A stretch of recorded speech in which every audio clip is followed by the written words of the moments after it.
Hi, my name is Sarah Avery, and I am the Executive Director of Quanta Change. So, do you struggle with procrastination? Have you worked on ways to try and change it? Maybe therapy, some kind of self-help, better to-do lists, maybe a better organizer app, or just maybe a nicer chalkboard in your kitchen, and yet you're still putting things off? So, if you're still struggling with procrastination, you are not alone. And it's not your fault.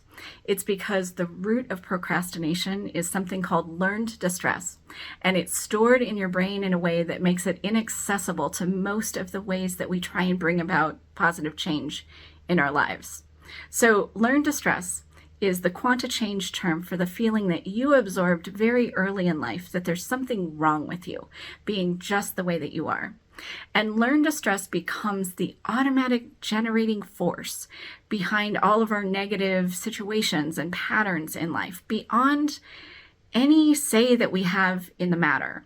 So there are really three big sort of pieces of learned distress that I see as the root of most people's procrastination. See if one of these resonates for you. One is the fear of not doing things perfectly enough. Another is the fear that if you finish things, they can be judged as to be the wrong way. Or the other is, for some people, survival is based on always countering or rebelling against other people's norms and rules. So whichever one of these you might have, or maybe there's some other piece of learned distress that is generating procrastination for you, but that's really the root of this issue for you. So maybe you're wondering, hey, wait a second, I've really worked on this. Why haven't I been able to change it?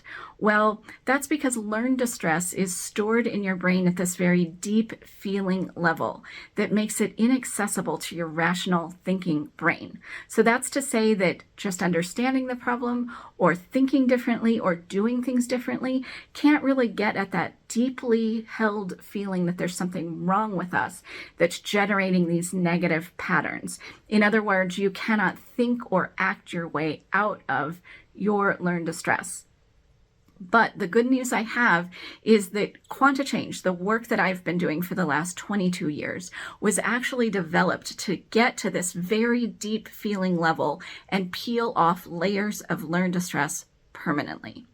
When you do that, your core well-being expands to take the place that learned distress was sitting. Your well-being is the feeling that you are just great, just being yourself. And when that well-being takes up more and more space inside of you, it becomes the automatic generating force behind more and more situations in your life. And when we're thinking about this issue of procrastination, what people find is that they just start getting things done way more easily than they've ever been able to do before. And, I know that sounds maybe far-fetched, but this is really how it works. And I have been seeing this in myself and my clients for more than 2 decades now. So let me give you a good example of that in one of my clients. So she and her husband had moved several times over the past 30 years or so, and they kept moving their stuff with them. Maybe you have this experience, including fully packed boxes that they never even opened, old papers, old stuff that they never got to. And she tried several times throughout this time to get to it, to start to sort through and clear stuff out. She'd never been able to do it, no matter what she tried.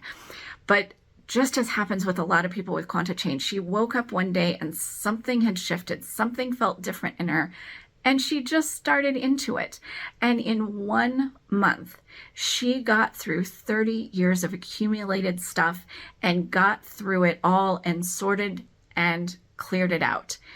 And I was kind of amazed as she was telling me this because it happened so quickly. And then she said, well, wait a second, I have something else to tell you, because there were 2 things working against her in that 1 month. First of all, she had developed vertigo for some reason. And so she was dizzy and nauseous that entire month that she was clearing all this stuff out, and she did it anyway. And the other thing was, as she was going through the basement, she ran into a dead mouse that normally for her would have been the cause to slam the basement door behind her, lock it, and sell the house. Just leave it all behind. But she just calmly said to her husband, "Hey, can you get that mouse out of there?" He did, and she went back in the basement and finished it. And as she was telling me about it, she said, "This is just astounding. I can't even believe this is me doing this. This doesn't feel like me." But I wasn't surprised at all, because this is the kind of change I see and hear from my clients all the time. So if this sounds intriguing to you, the first way to explore if Quanta Change is right for you is to find out which one of the 6 learned distress patterns you have. They are called the idealist, the perfectionist, the optimist, the dictator, the defeatist, and the caregiver. And so the way to find that out is you're going to go to my website and get a free personalized report. You're going to fill out an in-depth, scientifically validated personality test that measures your learned distress, and I'm going to send you a report that gives you your pattern of learned distress and shows you the kinds of positive changes that people with your pattern typically see from Quanta Change. So to do that, go to my website, Quanta Change, QUANTA change.com, and click on the free report button. So I hope that you'll do that today, and I will be back again soon to share another way in which Quanta Change really can help you feel good being you. Thanks so much.